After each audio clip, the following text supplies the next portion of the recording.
set of notes for lesson 248, assessing the printed history of the King James text. 1730 to 1716 is the time frame that we're basically going to be looking at today as we get rolling with things. If you're joining us on the live stream, you can go to gracelifebiblechurch.com, scroll down under recent sermons, click on the link for lesson 248, and be able to follow along with us here as we go through today's information. So let's get right into this here. Lesson 248, assessing the printed history of the King James text, 1730 to 1760. Introduction. In lesson 247, we considered the period between 1713 and 1760. So we're kind of narrowing the time gaps here as we work our way through this, okay? And this was when John Baskerville was the primary figure in terms of printing the King James text. By 1713, through a series of acquisitions in England, Scotland, and Oxford University, Baskerville had monopoly control over the Bible market for the first half of the 18th century, or at least until Cambridge resumed printing the text in 1742. Baskerville is most famous for his 1717 Vinegar Bible, which misspelled the page heading above that should say the, it's not a parallel, but should say parable. The parable of the vineyard in Luke 20. And then if you want to see, there's a picture of that in the notes that I gave you last week from lesson 247. This edition has also affectionately became known as a basket full of errors on account of the many typos and misprints that were in this particular edition. After sampling editions bearing Baskett's name from 1743, 1744, 1752, and 1756, Professor David Norton concluded the following regarding Baskett's editions, quote, "A sampling of Baskett Bibles yields few textual innovations. 3 words beginning in un took their modern form: untemperate, undiscreet, and unperfect or perfect, unperfect. Both of which forms had survived. E replaced the apostrophe in shamefaced, and wayside became wayside, Luke 8:5. 3 minor changes were made to readings: for the press in the place of for press in Mark 2:4, cast into prison for cast in prison in Luke 23:19, repeating a change from 16:16, and but the time cometh for the time cometh, John 16:25, and again that's from Norton's book, pages 101 to 102. So in the current lesson, we want to look at how Cambridge re-emerged as a publisher of Bibles in the middle of the 18th century, as well as the results of the first attempt at stereotyping the text in England. Okay? Now, how many of you remember a few weeks back I mentioned this process of stereotyping? I mentioned it in passing, and we're going to actually be looking at it to some degree here this morning. Okay? So, any questions about the introduction? If there are no questions, let's get right into it. We're still in this time period of 100 years of solitude, 1660 to 1760. The following passage from Professor Norton's book, The King James Bible, Short History from Tyndale to Today, does an excellent job of summarizing old information we have already considered, as well as expanding our gaze to include Ireland and the American colonies. Quote, "The major players in the story so far have been the King's printers, including those in Scotland, the 2 universities, the Stationers' Company, and Dutch printers." So in other words, if you think of everything we've talked about in the last, say, 10 to 15 lessons as we've been going through the printed history of the text, we've been primarily focused on the various King's printers, the 2 universities, Oxford and Cambridge, the Stationers' Company, and Dutch printers have basically been the story that we've been sort of following as we've gone through this information. Okay? But Bible printing was spreading elsewhere. In 1714, Aaron Rames, right? And William Binald and Eliphal Dodson printed the first extant Irish King James Bible, a folio, and he printed at least 2 other editions in smaller formats. So now we have an Irish printing happening in 1714. Okay, regular printing, about 1 edition every 3 years in Ireland, began in 1739. This time from the King's printer in England, the Edinburgh-born Dublin bookseller and printer George Grierson. That's how I would say that, Grierson, yeah? Most 18th century Irish King James Bibles are the work of Grierson and his heirs. Now, America, meanwhile, depended on imported Bibles, Genevas, as well as King James Bibles until 1777. There may have been American printers in the middle of the century, and there were several unsuccessful proposals for annotated editions before independence. But the first extant American print is Robert Aitken's Duodecimo. There were a dozen New Testaments in the war period. In the last 2 decades of the century, 24 Bibles and 42 New Testaments. So, the story of the American printings, okay, is a fascinating story. Few people have actually looked into this. I did this in my book, The King James Bible in America. Now, I'm gonna call this up quick on the screen and show it particularly for the benefit of those who are online. This book right here, it's out on the bookshelf in the back.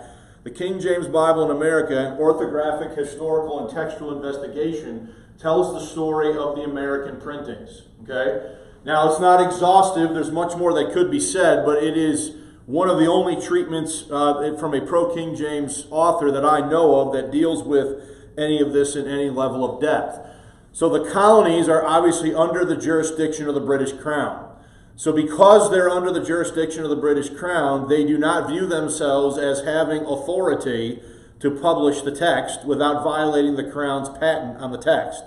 So there are a couple different proposals that are made to print the Bible in the colonies before independence. Nothing ever comes of any of those. They basically don't have enough support. It was very costly, so what they were doing is there were proposals that were made to sell it by subscription. So in other words, you would subscribe and offer money to a subscription, and then they would publish, say, Genesis through Deuteronomy in one segment. And then you would subscribe, and then you would get the next section, right? And that's how they were going to do it. And the reason for doing it that way was an attempt to try to control costs. Well, nothing ever came of these American proposals to print the Bible, and it's not until independence, when Americans are cut off from Bibles from the motherland, that they start to print the Bible on American shores for the first time. And that's covered in this book here, The King James Bible in America. So I'm not going to get into all the details on that here. Maybe later we'll talk a little bit more about it, but not today. Okay, so if you go back to the notes, I do have just this little note here for more on the history of the King James Bible in the United States. Interested parties are encouraged to check out my book, The King James Bible in America. Okay, now, still others. So there's going to be other attempts to try to avoid the monopoly, and they're going to try to get a little bit creative here. Still others thought they could avoid monopoly infringement by printing the King James text in alternative formats. So in other words, if they were printing it in some other kind of a format other than just a straight-up Bible, they thought they could avoid the copyright infringement here, okay? Printing was also spreading within England. Attempts to avoid the monopoly became commoner in the 18th century. From the time of Harry Handman's A Paraphrase and Annotation upon all the books of the New Testament, 1653, see Lesson 246 for pictures. We've already talked about that. Some Bible paraphrase and annotation had included the King James Bible text. Hammond and some of his successors such as Richard Baxter, Samuel Clark, 1701, continued by Thomas Pyle, Daniel Whitby, 1702, John Geiss, 1739, and Philip Doddridge, 1739, were producing substantial new work of which the King James Bible was a part, and this may have contributed to the view that annotated Bibles were not an infringement on the monopoly, which was held to be for the printing of the text only. So in other words, if you put together some sort of commentary and you included the text within the commentary, I'm just giving you an example, that was viewed as permissible because you were providing a bunch of other stuff in support of the text. And so these guys whose names I just read sort of apparently view themselves as being safe in doing this because they're not just printing a base or a bare text. Okay, does everybody understand the point there? Okay. So according to Dr. Norton, in a textual history of the King James Bible, 3 folios of consequence were published in the 1760s. The first one was published in 1763 by John Baskerville. That's how I would say that, yeah?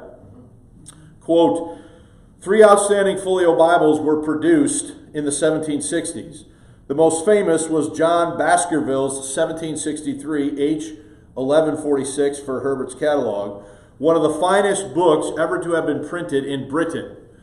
McKitterick adds that, quote, as such, it must take pride of place in the history of the printing in Cambridge. Yet, except in a negative way, it is an irrelevance as far as the history of the text is concerned. Bakersville had been appointed university printer at Cambridge alongside, but not in cooperation with, the incumbent Joseph Bentham. He was to undertake specific projects, including the Folio Bible. His declared ambition was to, quote, render this one work as correct, elegant, and perfect as the importance of it demands. He would give his country, quote, a more correct and beautiful edition of the sacred writings than has hitherto appeared. This is very much what Baskett's aim had been with his Folio Bible. Remember, that's the basket full of errors, right? But this was no basket full of errors. So in other words, does Bakersville do a better job than Baskett? Okay, yeah, that's the takeaway from that. Okay, negatively, what is so striking is that, quote, correct, while promising freedom from typographical error, does not involve work on the text or the annotations. Bakersville's was a printer's, not a scholar's Bible. So in other words, is he making any editorial changes to the text? No, he's just about typesetting it, getting things spelled correctly, but there's no editorial work being done to the text by Bakersville. Okay? Gordon Campbell states the following regarding John Bakersville in his 2010 publication Bible, The Story of the King James Version, 1611 to 2011. Quote, he says, John Bakersville was one of England's greatest type founders, and type was his passion as well as his profession. So this guy is a founder of type, meaning what? He's creating the what? The actual type characters. This is his profession. So is he obsessed with creating good-looking, accurate type? Okay? So John Bakersville is one of England's greatest type founders, and type was his passion as well as his profession. His association with the University of Cambridge began in 1758, when he was appointed university printer and granted permission to print 2 prayer books and a folio Bible. He did not, however, replace the existing university printer, Joseph Bentham, who continued to print prayer books and folio Bibles. The prospectus for Bakersville's Bible demonstrated that he was more interested in type than in textual accuracy. Okay? So the second person that's saying this. Prospective purchasers were, for example, offered a choice between borders with the type ornaments on the page or simply plain lines.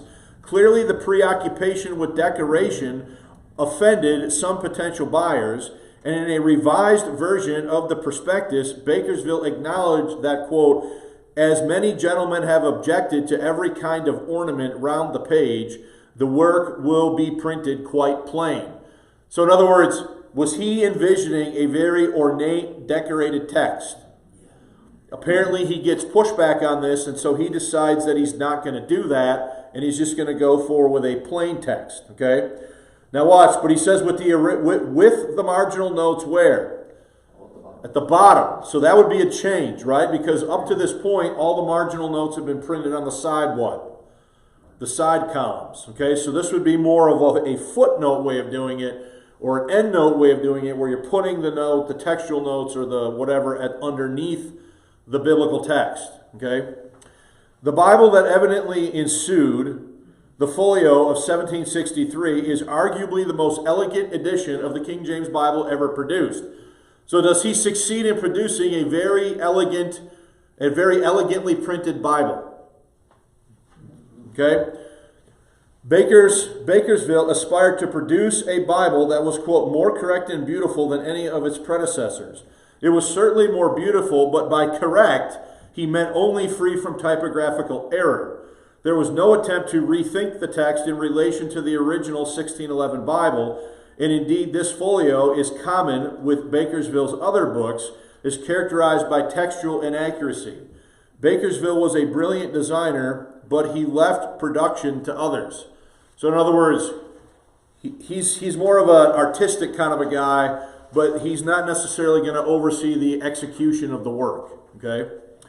Now, what I provided for you guys here on the following page is a reproduction of Baskerville's original prospectus as provided by McKitterick on page 199 of a second volume of the History of Cambridge University Press. So here's the proposal. Okay, so we're not necessarily going to read all this. I just want to point a couple things out about it. Okay, so this is the original proposal. Notice he's printing by what? Here's what I was talking about earlier. Subscription, meaning what? You have to pay in advance. Okay, and the reason he's doing that is to finance the project. Okay. So he's offering it in this proposal by subscription, the Holy Bible, and then he gives his conditions. Okay, we'll just look at a couple of them. As the University of Cambridge has done Mr. Baskerville the honor to elect him one of their printers, this work will be printed there in 1-volume folio with the same paper and letter as this specimen. So obviously that's hard for us to tell because we don't have an actual specimen of it, but he's saying this is what it's going to look like. Now, I will say this. This is neat. I think this is pretty neatly laid out for its time. Okay? And so remember his main objective here. Number 2, the price to the subscribers will be 4 guineas in sheets, 1/2 to be paid at the time of subscribing and the other at the delivery of a perfect book. So you would pay half up front, and then you would pay the other half when you actually got your what? Your Bible, okay? Now the reason I'm covering this is the American proposals that never came to fruition were similar in concept to what we're looking at here, okay? 3rd, it will be put to press with all possible expedition, right? Yeah. And delivered to subscribers, top of the next column, in 3 years from the date of these proposals. So he's saying it's going to take how long? 3 years. Okay. Number 4. Now here's what we're talking about, the ornamentation. So this is the original. Some will be printed with an ornament, like the first page of this specimen, and some with plain lines, like the second. The subscribers are desired to mention at the time of subscribing which, I think that's sort, they choose. So originally he's offering what? 2 different ones. An ornately decorated one and a plain one. All right? And then number 5, after the subscription is closed, the price will be raised. So that's another benefit to this, right? So if you do it now, do you get a discount over what the price would be once the Bible is complete? Okay? And then it says, those who subscribe for 6 shall have a 7th gratis, meaning what? Buy 6, get 1 free. That's basically what he's saying. Okay? Now, then he's got a section here to the public, and then he's got a section here. I don't think we necessarily need to read all of this, but he's addressing the public here with what he's intending to do. And then he's got the advertisement section down here where he talks also about 2 editions of the Book of Common Prayer and large octavo are preparing at Cambridge. Okay? And this is here's his name, Baskerville. And so we have the prospectus, we have the address to the public here, and then we have the advertisement of what is actually going on. And then you can see down here, it's signed by Baskerville, and it's talking about the receipt of shillings and payment and some other things related to this. Okay, so the reason why this is interesting for us is because it shows us a couple different things, right? It shows us, number one, what Baskerville's intent was. He intends originally to do two of these, one ornate, one not, one plain. Apparently, he got pushback and he abandons that and doesn't just goes with a plain edition. He's selling it in subscription format. You pay half up front, you pay the other half when the book is delivered to you. And if you subscribe to 6, you get a 7th one free. Okay? So there's a lot of, and the reason I'm showing you this again is because American Bibles, there were proposals similar to this made in America while we were still colonies of England, for similar things to happen. And nothing ever came of those American proposals until during the time of the American Revolution. So does anybody have any comments or questions about this? When you buy 6 and get a 7th, is that a whole Bible edition? I would say sellers to have a discount if they buy in quantity? I would say that you would get a whole free. Like a church to get some for their parishioners? So that's a great question. So this is a folio Bible. This is going to be one of the big ones. It could be.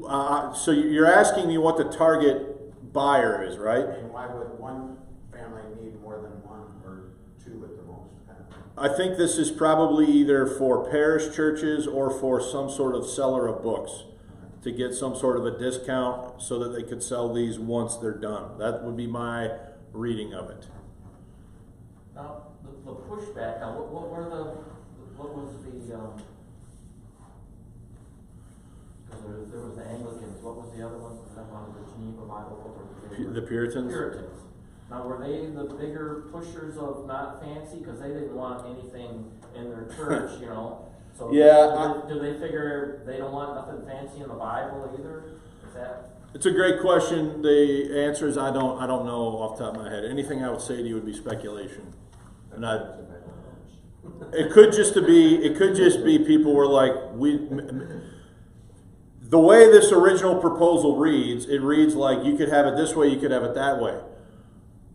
It seems like They both cost the same, right? maybe they're being sold for the same amount, and maybe he just determines when he's not getting many subscriptions for the fancy one or the ornate one that he's just going to let it go and just do the plain one. I don't know. I don't fully know the answer to that.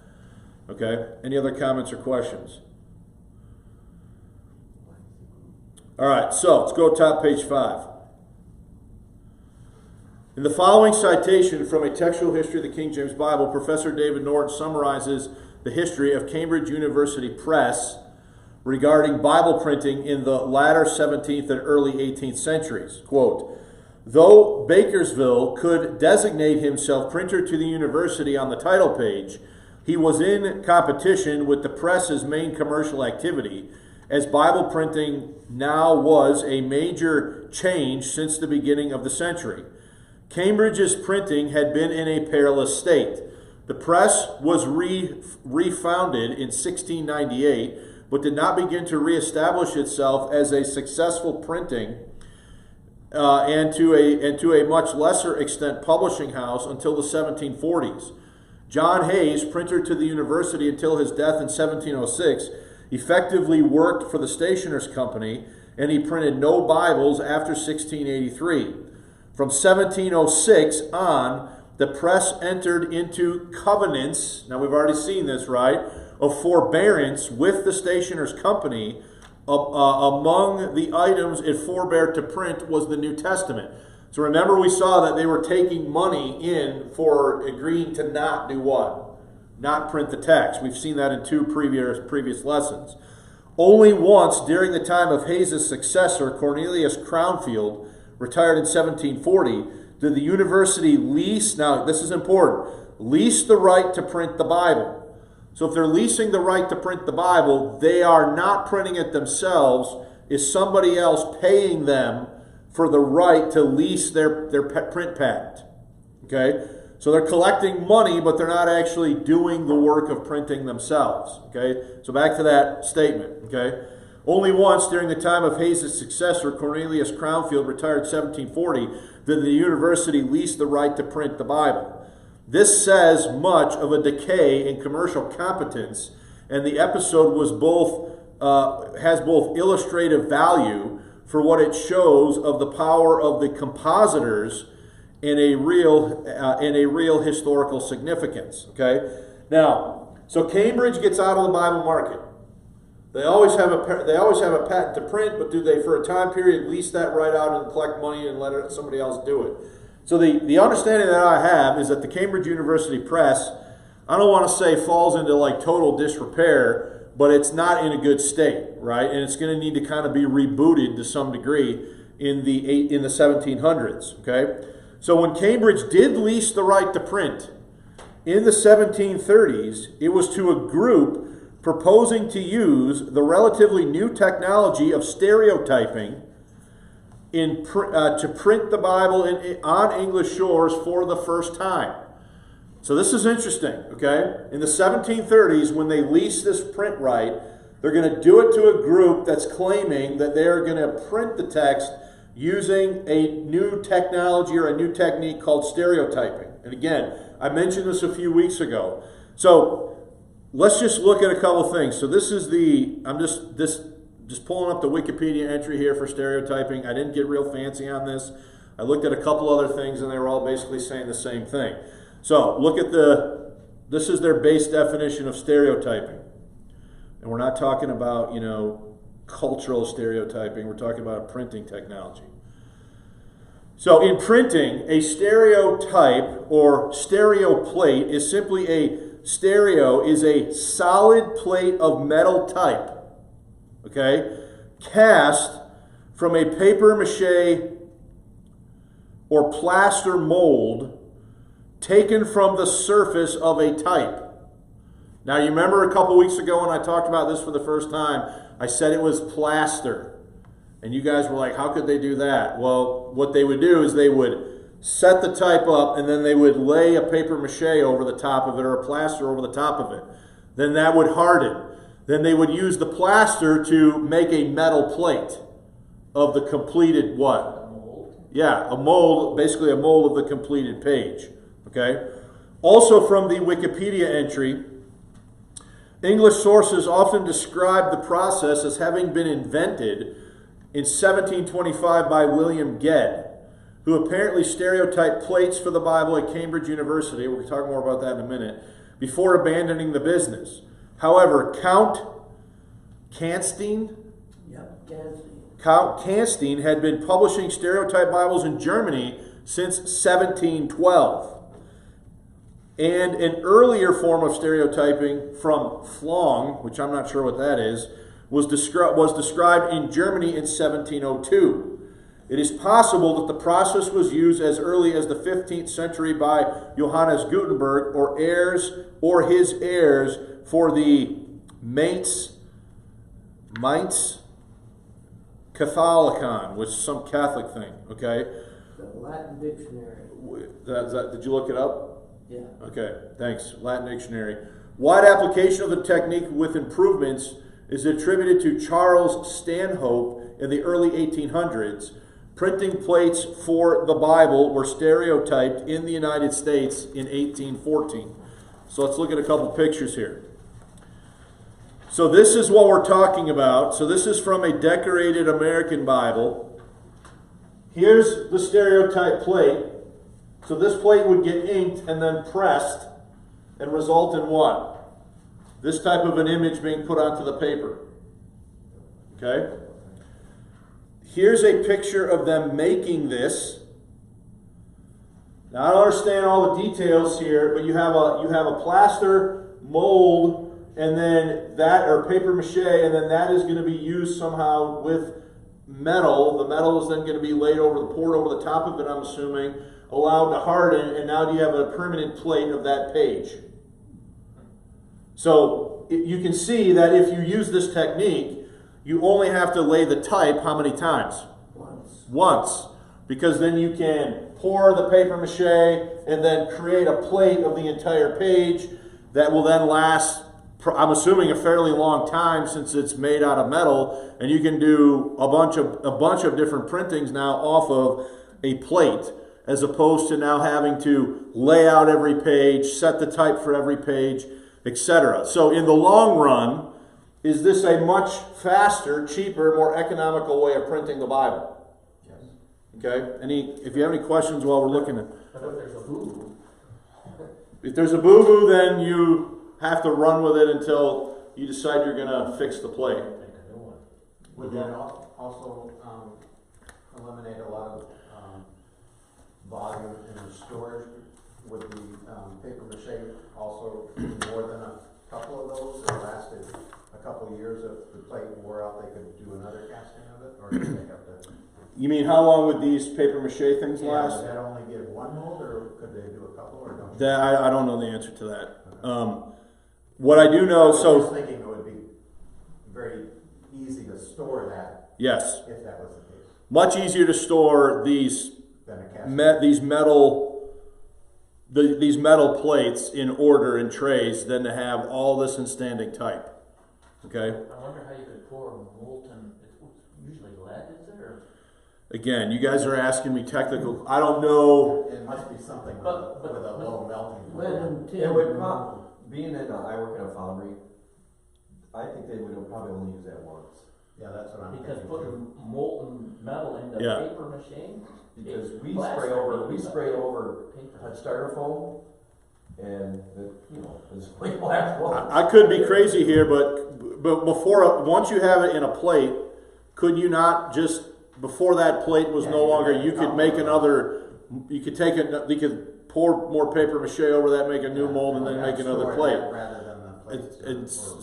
I don't know all the technicalities or the details, but I will show you this.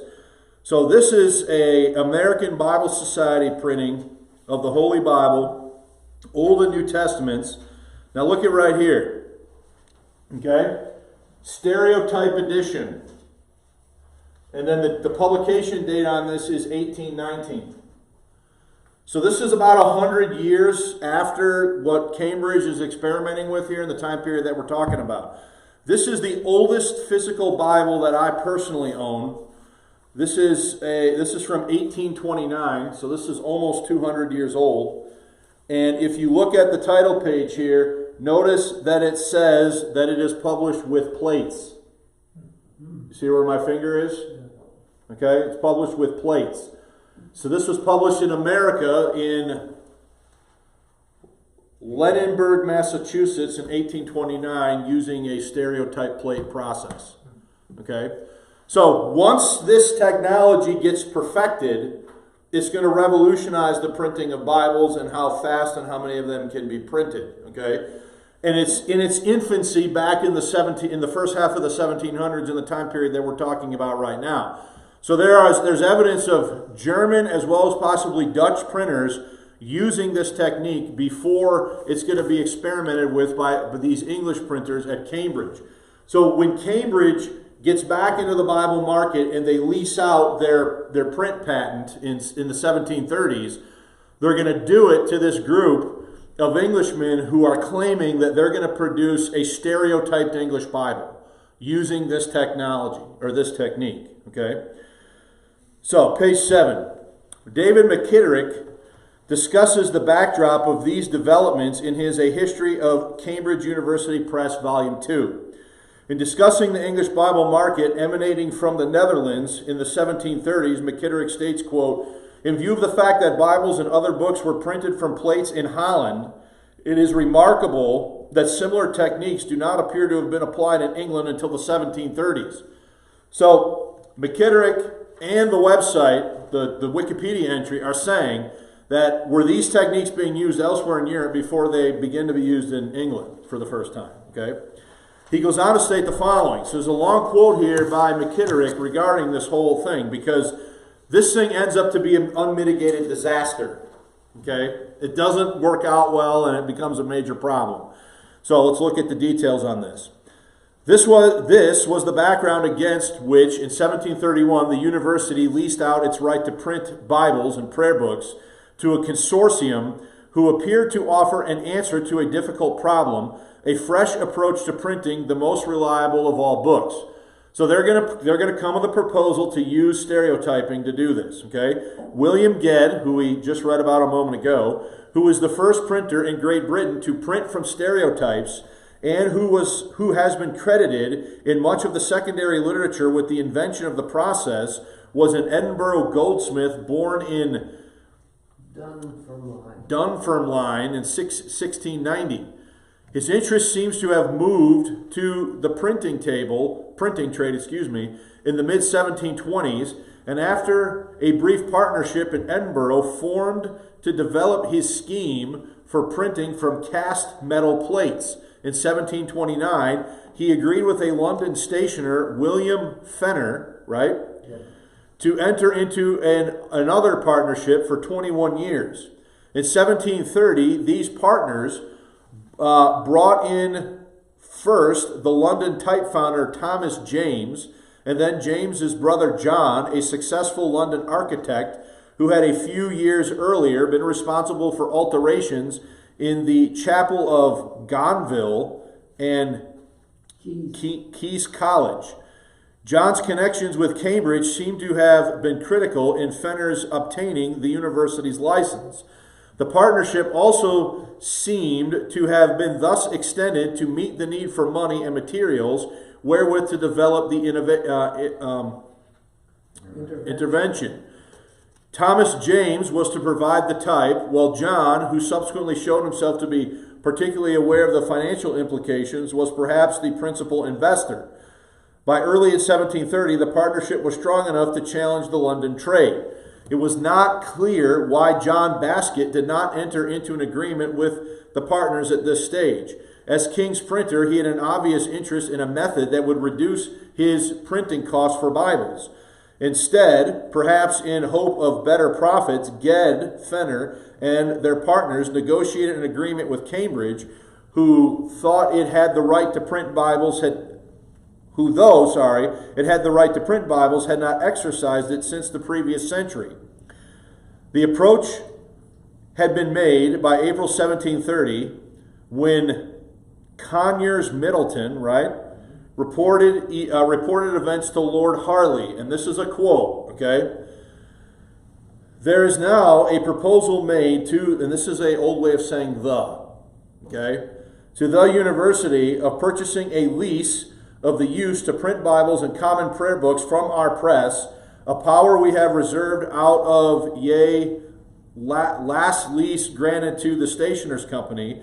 'Tis made by persons who pretend to be masters of a new discovery and rare secret in the art of printing of plates of a hard metal cast for each page, which is contrived chiefly for the book of constant and standing sale, and will make the impressions vastly cheaper than in the common way, as they say, more beneficial too, and do no question, but ye when their method is once experienced in their Bibles, it will be made use of in the other great works.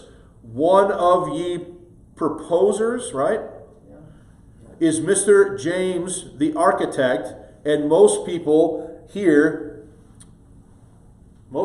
seem to present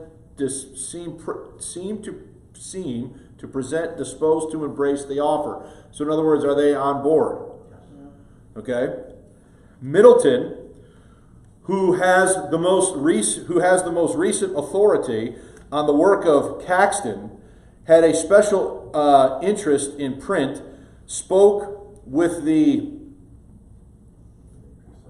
how do you say this? The prescience that would have astonished him, in that within a century the university press depended on stereotype Bibles, and various versions of the technique were transforming the printing trade as a whole. Now let's just stop there. That's why when you get to the 1800s, you have these American Bibles that are being printed using this format. Okay? But Gedd and his partners rapidly found themselves in difficulties. So this is going to be a massive travesty here, okay? Their agreement with the university excluded Crownfield, the university printer, and instead the university was to receive £100 per annum in return for licensing its right to print the Bible and the Book of Common Prayer. The partners found premises in Cambridge, recruited printers from Holland, bought one or more presses, and appears to have begun to print 2 books, a Bible in non-perial, that's a type of type, and a Book of Common Prayer. Their optimism was premature. Disputes with the workers, disagreements between the partners themselves, the inconvenient distance between Cambridge, where a foreman was in charge, and London, the inevitable clash of interest between traditional type founding and a process that was designed to reduce the need for new type, and the manifestly poor quality of what was printed, done in so bad a manner and in so inferior to those sold by the king's printer, combined to bring the experiment to a premature end. So this thing never gets off the ground. Okay, it's basically dead on arrival because of all of these difficulties with the arrangement. Okay? Any questions? So this is Cambridge's first attempt to get back into the market, and they're sold on this new proposal. Okay, it doesn't work out. Thus, nothing came of the first attempt to print a stereotype Bible in England. It was a failed economic enterprise. Dr. Norton calls the first attempt at stereotyping the Bible in England abortion. The process was discussed by Edward Rowe Morse in a dissertation upon English typographical founders and foundries. Now I have that right here. And so we're quoting from this section of this work right here. Notice what he says. About the year 1736, I apprehended the university. How do you say this next word? Condescended to their request, for I remember that they had been told some years ago by a straggling workman who had wrought there that both Bibles and common prayer books had been printed, but that the compositor, now watch this, but that the compositors, when they corrected one fault, which was only to be done by perforation, made purposely half a dozen more. Now let's talk about what's going on here. If you are a type compositor, and it is your job to set the type, do you want stereotyping to succeed? Why do you not want stereotyping to succeed? You're out of a job. So this source is saying that they would fix one thing, and then would the compositor make more errors on purpose? They're sabotaging the process is the idea. Okay? Now watch. And the pressmen, when the masters were absent, okay, battered the letter in aid of the compositors. What's that? Should that be compositors? I think that should be compositors. Let's look. It should be. See right here, Mike? Battered the letter in aid of the compositors. Okay? That's why I put this up here. In consequence, I was going a little cross-eyed when I was trying to type this. I'm just being honest. In consequence of which base proceedings the books were suppressed by authority and condemned. And then there's some Latin here. I'm not sure what it means. Okay? And that all the chandlers, I don't know what that means, in Cambridge were full of James's Bibles. Now watch. And that the plates were sent to the king's printing house, and from thence Mr. I think that's an S. It's an old spelling. I think the F is an S. So Caslin's founding house to be melted. An inspector standing at the furnace to see that the order fully executed. So these things are so bad because of intentional sabotage that it's determined that they just need to be what? Burned and melted down. Okay? That's what the sources are saying. Okay? So the piece cited above from Morse about the compositor's sabotage This first attempt at stereotyping underscores a point that Professor Norton has been making throughout our discussion of the printed history of the text, quote, "This confirms what has been apparent in a number of instances as far back as the printers and wicked Bibles, that the text was at the mercy of the compositor's malice as well as their mistakes." So in this first foray into stereotyping, are the compositors intentionally making mistakes to sabotage the text? Some of these plates are so bad that it's determined they just have to be sent to London and melted down, because that's how bad they were, the number of inaccuracies, etc. Okay? So regarding this first attempt at stereotyping by Cambridge, Dr. Norton wrote, quote, "In short, they were to use stereotyping, which was before long to prove the most important development in the printing of Bibles, eliminating the need for standing type, constant resetting and proofing, with all their amendment costs and the inevitability of error. Stereotyping made Bible printing cheaper and uniform. It also had a significant bibliographic consequence where previously continuous reprinting made it difficult to keep track of individual editions. Now it becomes impossible." So in other words, you get this one here, this stereotype edition from New York, American Bible Society. Could they have run literally millions of copies off of these plates, and they would all be exactly what? The same. So if there is a spelling error, are they all going to have the same spelling error? Okay. Page 10.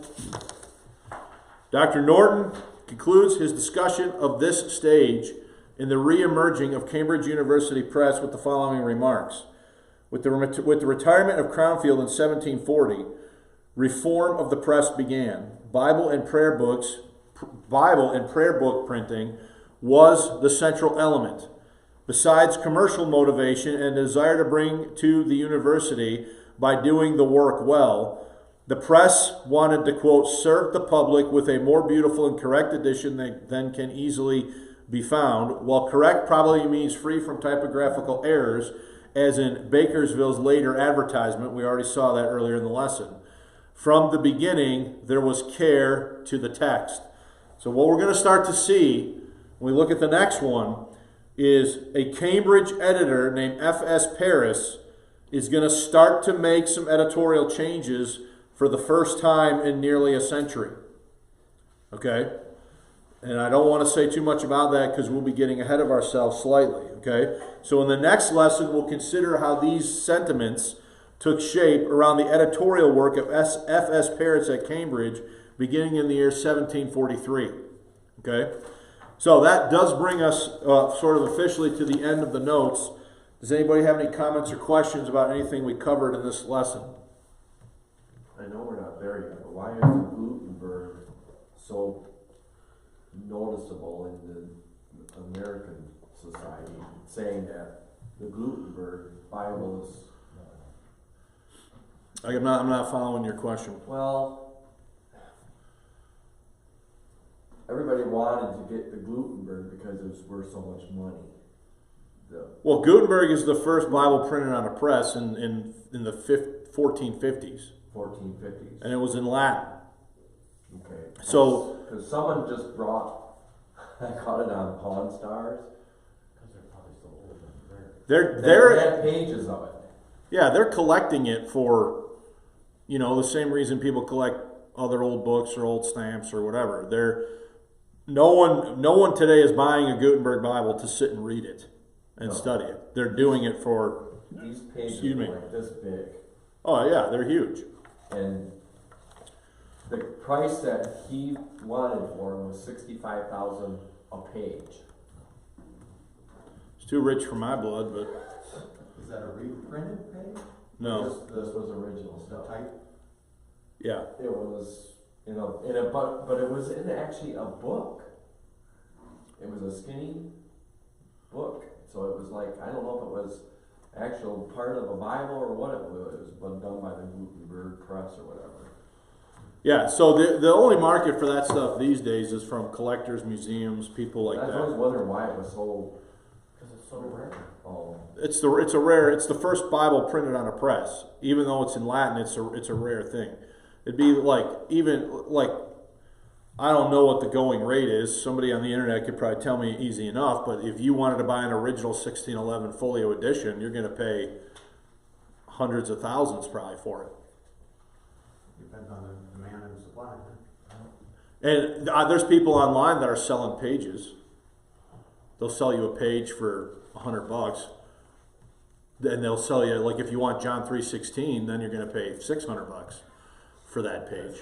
And they'll seriously quote you so someone's by the turning page of Bible what passage you want. 1 Corinthians 15 would be cheaper.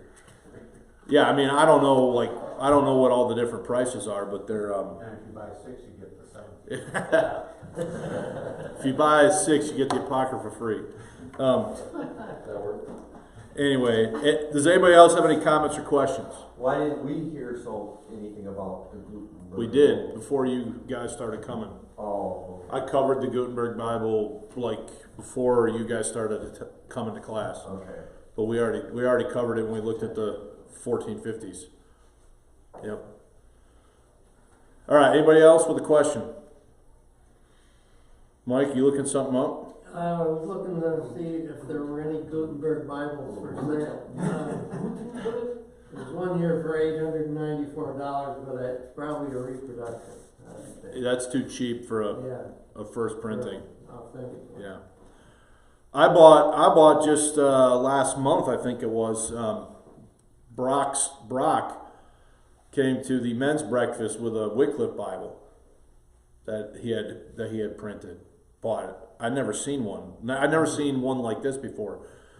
And he showed it to me at the breakfast, and I, before the breakfast was over, bought one and had it sent to me by Amazon. It's pretty interesting. So Have you ever gone to that Reformation book place on 29th Street? no.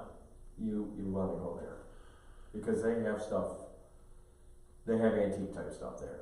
Okay. You're gonna want to go there. Most of the stuff that I show you guys, this is the oldest physical Bible that I have. Well, they might have one. But I have access digitally to, almost anything that's available through that's been digitized online. So I have way more access through PDF scans of old Bibles than I do through actual physical copies of them. And you might want to go there because they'll let you look at it. Okay. So This is in Grand Rapids? Yeah, it's right on 29th Street there, on the southeast side there, by just. East Paris area and west? Yeah. Or east? It's East further? yeah, I'll have to check that out over my Christmas break. Yeah, maybe. you'd like to go in there because it's all. Okay. It's neat. So it's probably. It's all locked up. Everything is locked up, but they'll unlock it for you and you can look at it. If anyone wants to look at this 1829, feel free to do it. I guess there are no questions.